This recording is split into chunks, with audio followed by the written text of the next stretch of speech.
Welcome back and thank you for staying with Morning Prime. Of course, we continue with the gender issues and we're talking about infertility. It is Infertility Awareness Month. And joining me right now is Dr. Kireki Omanwa, who is the president of the Kenya Obstetrical Gynecological Society and equally a fertility expert at Frontline Medical Consultants. Good morning. Thank you very much. Good morning, Ashley. Thank you for making time. It's always a pleasure having you. So, of course, it is Infertility Awareness Month. And when you talk about infertility, of course, we know what infertility is, but there's so much to it. Maybe we can start with the basics. Yes. What leads to infertility? Thank you very much. First of all, thank you so much for welcoming me to the studio. And this is a very important topic. It is a topic which unfortunately touches very many people. If you look at statistics, for example, in the developed world, infertility affects about 8 to 9%, even if we were to say 10%, about 10%. In this part of the world, it affects about 20, sometimes even up to 30%, depending on who you are looking at, which researcher you are looking at. Now, just to give you a rough idea, if we say that the Kenyan population is about 50 million, give or take, and we say that let's work with 20% of the Kenyan, of that number, 10% is 5 million, so 20% will be about 10 million. So it's a huge number. Yeah. Even if you work with 15%, which comes to about maybe about 7.5 million people, very large number. Nairobi has about 3, maybe 4 million people. So it would mean everybody who lives in Nairobi. And then you throw in a few other counties, surrounding counties, maybe Kiambu, maybe Kajiado, and so on, Machakos, such that all those people who are living in those counties are all affected with infertility. And these are just women or men equally? Men and women. Okay. Men and women. Now, you asked about what causes it. Maybe before we go into what causes it, maybe you'd like to define what it is first of all. According to the World Health Organization, there are actually 2 aspects of infertility. The first one is what we call primary infertility, which basically means that a couple, which is a man and a woman, have been cohabiting, have been having regular intercourse, and regular means 2 to 3 times a week. Because sometimes you may have once a week or once a month or once every so often. That is not regular. Okay. So 2 to 3 times a week, and a time period of about 1 year has passed, and none of them using contraceptives. So no condoms, no oral contraceptive pills, etc. And there has been no conception, no baby. There is a caveat to that definition, and that caveat is age of the lady. Okay. So if the lady is 35 years and above, that 1 year is shortened to 6 months. So, and then there is secondary infertility. Okay. Again, the same principles apply, whereby there is regular intercourse, 1 year has passed, and there is no further conception, meaning this couple have had a baby, or they have children, or have had a conception in the past. So they are trying to get another conception, and it is not happening. And then the other caveat to this, the secondary infertility, is that the lady is not breastfeeding, because breastfeeding, regular breastfeeding, can actually act like contraception. Oh, really? Yes. Okay, that's something I didn't know. But of course, you talked about primary and secondary. Secondary infertility, yes. Of course, we have instances where we're seeing couples try for a few years before they finally get children. Does that still classify under infertility? Yes, it is still infertility. It is still infertility. They've tried for several years, it hasn't worked. So that's 1 year, or those 6 months, as I said, is just the minimum. There are some who try for 5 years, for 10 years. I see patients who have couples who have tried for 18 years, and so on. Okay. Yes. So then, of course, at what point do people know, okay, now I need to go see a doctor, or now I need to go see, someone who can help with the situation? Number one, that you fulfill those conditions, that you've been having regular intercourse, and that time frame has passed, and there is nothing that you're doing, there's nothing that you're using, which consciously is going to stop one from getting pregnant. You're not using contraception, any contraception. So if that time frame has passed, you're not using any of those, it is time to go and visit a fertility specialist. So then what happens once they get to you? Now, once they get to me, there are several things that I want to do. Maybe I can put that in the parking lot for 2 seconds, because maybe you can generally look at what are the possible causes of infertility. And then we can come now to that once they come, what we need to do or what I'm going to do with them. So if we are going to look at the causes of infertility, we can actually look at them in 2 ways, or 2 groups for that matter. There are the causes which affect women, and there are the causes which affect men. Let's start with the ladies, because ladies first. Okay, yes. So when it comes to ladies, I'm not going to put them in any particular order, but I'll start with the first one, which is very important, and that is age. The age of a patient, the age of the lady. Why is it, and what age are we looking at? We're looking at 35 years and above. And this is simply because, unlike men, women, you come let me put it that way, self-contained. What do I mean by that? You are born with a set number of eggs, and when you start your periods, which these days is on average about from 13, 14, 15 years, and then every month you have that flow, you have a period, you lose about between 500 to 800 eggs in every flow. Okay. It's worse for me. Well, that's scary. It is. Yes. Now, what happens when you get to 35, maybe 40 years, for example?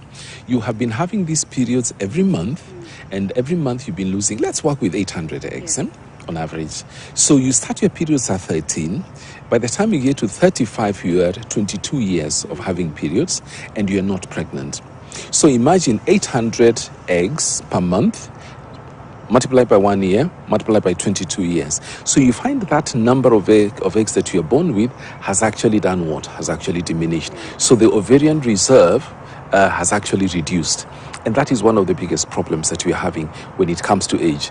We saw in Europe, where I used to work in the UK, very many patients, of course, theirs is a little bit different in that you go to school, you start training, you want to get to a professional, you want to get the pinnacle of your profession, and once you've reached there is when you realize, Allah, sina mtoto. Exactly. So now they start now looking for them. So age there is a big problem. It is actually catching up with us here at the moment as well. Actually, 2 days ago, I was talking with my students at the University of Nairobi. I was telling them, look, medical students, by the time you finish medical school, you're about 24, maybe 25. They go for what you call internship for 1 year. Then after that, they have to work a bit before they come back for a master's degree. And by the time they finish their master's degree, they're about 34, 35. And they will not start working straight away as consultants. They need to work for about 2 years before they get that consultant certificate. And now they can start. You've spent so much time studying, which is a fantastic thing. And then you realize, Allah, by the time I get here now, I'm a consultant. And if those guys who are hitting on me in college, nikafikiria hawawezi kunisaidia, and they moved on, they went maybe to law school, they got ladies, they are married. When you realize what is happening, unakuta wewe umebakia peke yako. So age is a factor. So the number of eggs has reduced. In women, it doesn't affect men as much, because if you get a gentleman who is 70, for example, and can actually be able to have an erection, and gets a young lady at the right time, and as a kampatia mimba. Now, the issue that we are having with men, which has started appearing with the age, is now the issue of, poor quality sperm, and this can affect the baby later on. But that is a sort of a secondary issue, not a primary issue, as age is for women. So age is a factor. Number 2, blocked tubes. We see 80 or 85% of the patients that I see have a problem with blocked tubes. Either they have one side is blocked, or both sides are blocked. They can have some fluid in the tubes as well, and so on and so forth. What causes that? What causes it is basically, most of the time, sexually transmitted diseases. So if you have many partners, Or, conversely, you may have one partner. You decide this is the gentleman that I'm going to live with, or this is the one I'm going to have, intercourse with. But he may be having other partners out there. So whatever he gets from out there, anakuletea. Something again which we need to talk about here, which is very, very serious. The other day, I was in theater and we did what is called a laparoscopy. We had 3 patients, young patients, 25 to 30 years. Obviously, all of them were trying to have a baby, and it was not possible. When we put a camera inside the abdomen, there are some symptoms which are typical of an infection called chlamydia. And all 3 of them had chlamydia infection, but they didn't have any symptoms at all. The only thing that actually brought them to KNH to be treated were blocked tubes.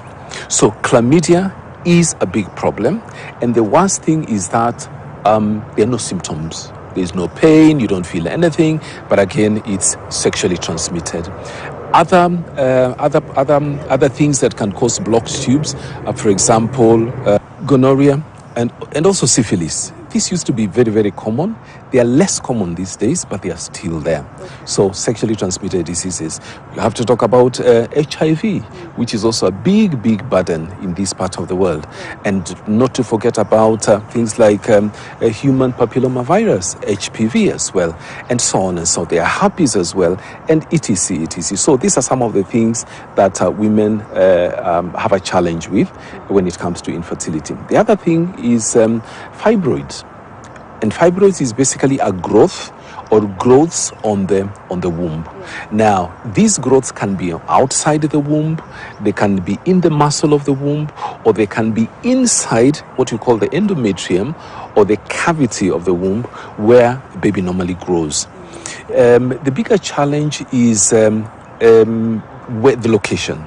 So, for example, if you have half a centimeter fibroid, which is growing in the cavity where the baby is supposed to implant, and an embryo that is the beginning of a baby is actually, you can't see it with your naked eyes, even under microscope is very tiny.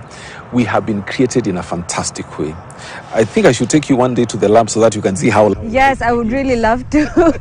I would be surprised, but it would be interesting. Because you see, out of those tiny structures, we are who we are. They determine everything that we are. The height, the color of the skin, eyes. But when you see it in the lab, you can't believe it. Yeah. So anyway, once we have transferred this embryo into the womb, and there was that half a centimeter fibroid which is in the cavity, for the embryo, this half a centimeter fibroid is like Mount Everest. Okay. It cannot circumvent it in any way. Yeah. So you find implantation becomes difficult.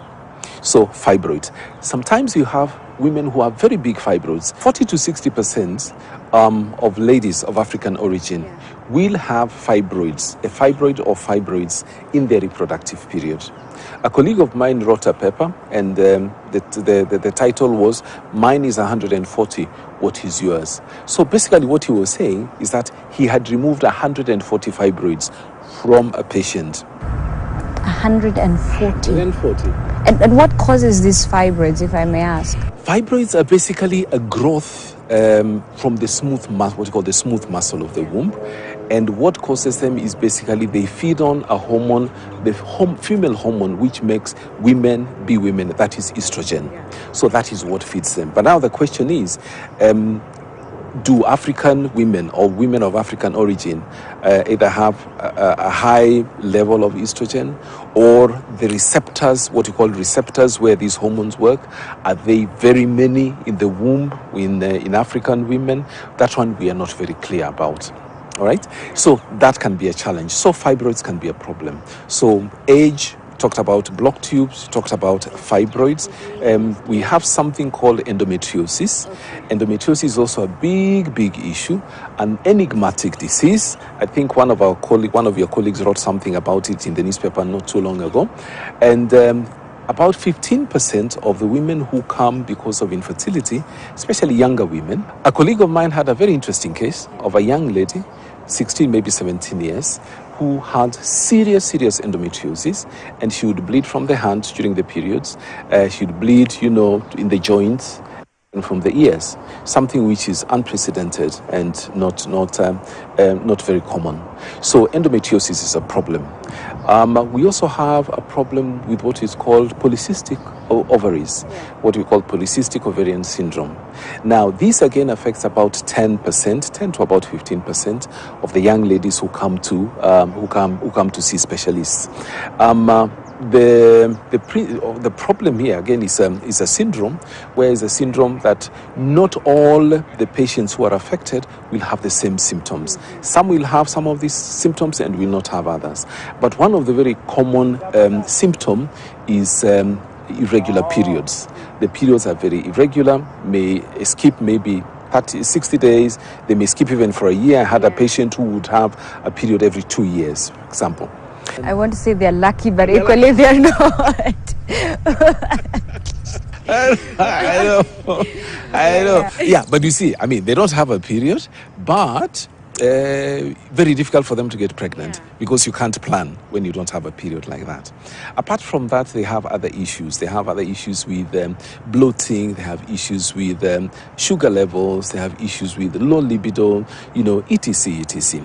Again, not all of them. There are some who are completely normal, have periods, regular periods, get pregnant. So when we do a scan is when we find out that, they are polycystic ovaries. And then the other thing is, which is also one of the symptoms which is quite common, is that they have some hair where women generally don't have hair. So they'll have around them, the upper lip, the chin, around the nipples, the abdomen, and so on. Yeah. So a polycystic ovarian syndrome. We have other issues. Hormones, for example. Irregular hormones. For example, there is a very interesting and very important gland which is right here called the thyroid gland. It produces what is called thyroid stimulating hormone. It's like a manager of other hormones in the body. So if that hormone is elevated or is not elevated or very low, it will affect the way the body behaves. And it will affect the reproduction, system as well. When we talk about what we call structural deformities, that these women are born that way. There are some who are born with a very tiny womb, for example. Others are born with a womb which is divided into two completely, two wombs, two cervixes, and sometimes even two vaginas at the same time. Others are born without a womb, for example, but they have ovaries. So we have also these structural anomalies which they are born with. Now, apart from that, there are issues about our lifestyles. I think you mentioned about it, you asked about it. Is it something that we eat? Yes, it has. What we eat, how we eat it is also a problem. For example, there are some societies whereby once you get married, they expect you to put on weight nicely in the right places and so on. They also expect the man to put on weight as well. But now the man, where we put on our weight? In the abdomen. Tumbo. Societal pressures. Yes. He has a public opinion. So it's a good public opinion. Now, the issue comes when that public opinion can actually get in the way of what we are supposed to be doing. So if you have a good public opinion and the lady is also well endowed, sasa kufika mahali ambapo mzee anataka kufika inakuwa ni shida. So it becomes a challenge. The foods that we eat, we are slowly starting to sort of imitate what the West eats. A lot of refined foods, number one. Number two, we are not doing enough exercise, not unlike before, whereby we're doing a lot of walking from point A to point B. These days, you jump into a car or number three from point A to point B, especially in the so-called middle class to so-called high class. Then we also have issues with intercourse. There are ladies who don't have regular intercourse. There's a time we went to the coast and we had a camp there, and I will say about 30% of the women that we saw actually were not living with their husbands. Their husbands were living outside, working. So by the time they come for annual leave, you may find that these ladies are not in that part of the cycle where they can actually be able to get pregnant. And the guys have to go back. So you find the man is here for 3, maybe 4 weeks. But then if the lady is not in that part of the cycle, haiwezi kushika. Now, the other issues we have is abortion. Abortion or post-abortion problems. Abortion is a big issue. I think we'll need another session to talk just about about That's abortion. a very controversial one. It is quite controversial, but it is here with us, and it is we have to look at it now. The women who have, who sort of have illegal abortions, somewhere which is done by people who are not qualified, they end up getting complications, infections, and so on and so forth. Now, these infections sometimes, or not sometimes, most of the time, will affect the organs in the pelvis, that is the tubes. Sometimes they may even perforate the uterus, etc., etc. And this will have consequences later on, and so on. Now, you may also have issues. Say, for example, you've gone for a procedure, and then that procedure is done, but then it's done too well. Let me put that in quotes. For example, we are removing stuff from the womb, and then we do it so vigorously. What happens later on is that we may have what is called Usherman Syndrome, whereby this woman literally has a very, very little flow or no flow at all, because that lining has been completely removed, and then there is a growth, or there are growths inside. So you may put a camera inside there, and it looks like a forest. So there is no embryo, no baby is going to implant there. Okay. So those are women. For the men, the men will also have issues. Remember we talked about blocked tubes in ladies. Men can also have blocked tubes, and the reasons are the same. Sexually transmitted diseases. So you find that where the sperm passes through gets blocked. So what comes out, that doesn't mean that these men will not have an ejaculation. They will have an ejaculation. But what will come out is just fluid from the prostate gland. Not the sperm. And not the sperm. Okay. Because the way the avenues, the pipes where the sperms are supposed to pass through are blocked, and there is no sperm. You may have what is called undescended testicles, whereby the testicles normally, once baby boy is in the mother's womb, once he's born, the testicles are supposed to descend and get into the scrotum. You may have issues with twisted testicles, and that twisted testicles actually stops blood flowing into the testicles, and that will actually kill them, as it were, and they have to be removed, unfortunately.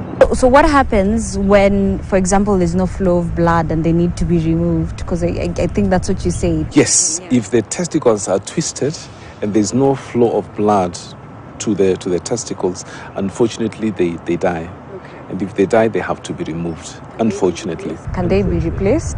No. Replace them, unfortunately. There was a case some time ago of a young man who went somewhere in one of the hospitals or clinics or some of these places, and was there from Thursday to Saturday.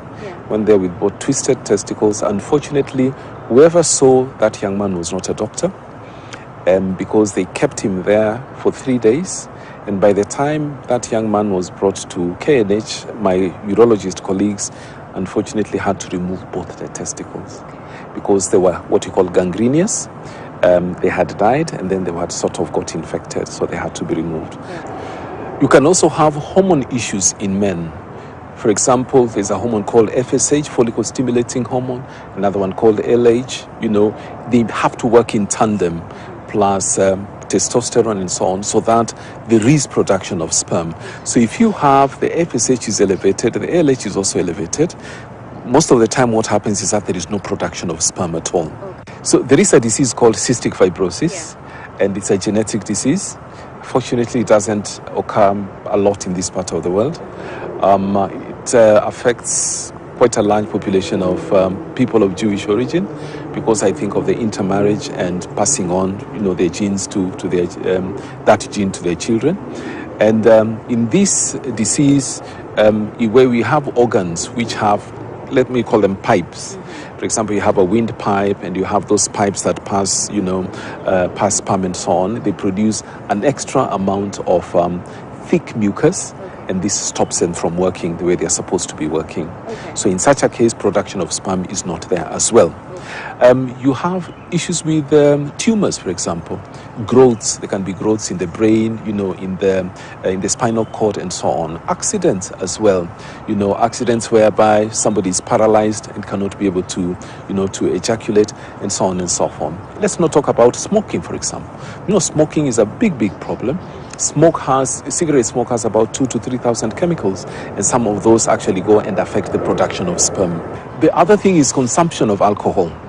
They will tell you if you drink 1 or 2 beers, well, it's not so bad. A glass or 2 of wine is not so bad. But the more we drink, or for those ones who drink, the more alcohol you take, the more inebriated you become, the less effective you're going to be in bedroom issues as well. So all these things, and then apart from that, most of the time when you are sloshed, you'll tend to make decisions which are not sensible. You'll have, extramarital affairs. You may have sex with people you don't know. You may have, and the consequences of that is that you may have infections, which will later on downstream will have an effect. Okay. How do they get treated? Taking the medical history, there are some certain tests which I would like them to do. For the gentleman, it's a very straightforward problem. Not problem really, but a straightforward test, and that is a sperm test. Okay. Most of the time, 99.9% of the time, it's done by masturbation, even though in other places they have a special condom which they can use. We don't have it locally available at the moment. For the ladies, we have several tests. We want to check whether their tubes are okay by doing what is called an HSG, hysterosalpingogram, where we put in a little bit of contrast, and that contrast is supposed to go through the womb and flow out if everything is okay.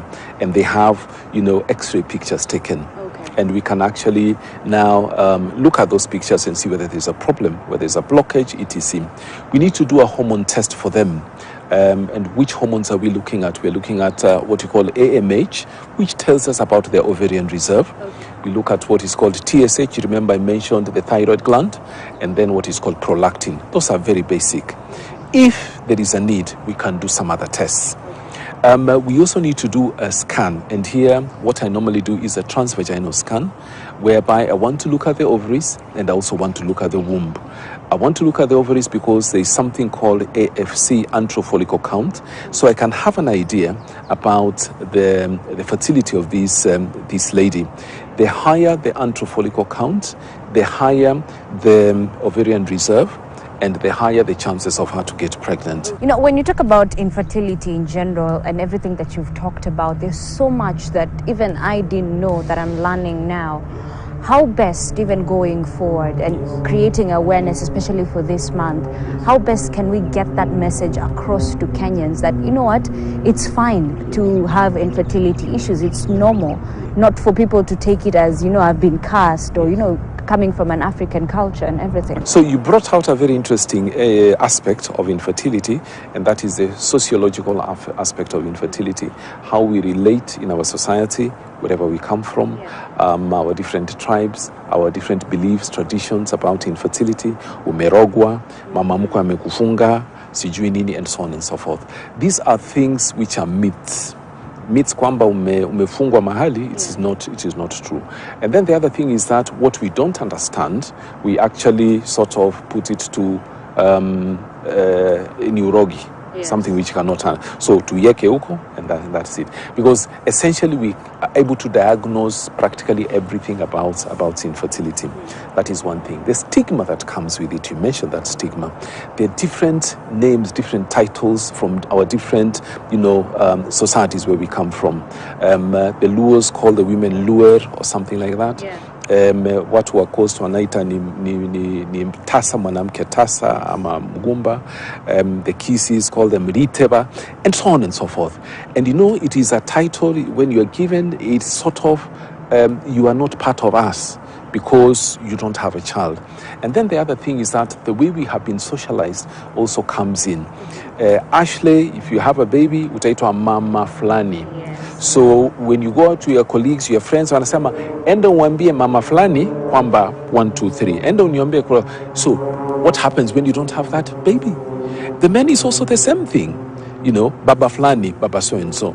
When my daughter, When we get to her friends, her age mates, I'm called Baba Shishi, because when we go to my son's age mates, I'm called Baba Mogaka, And so what happens when you don't have it? Does that mean you are less of a human being?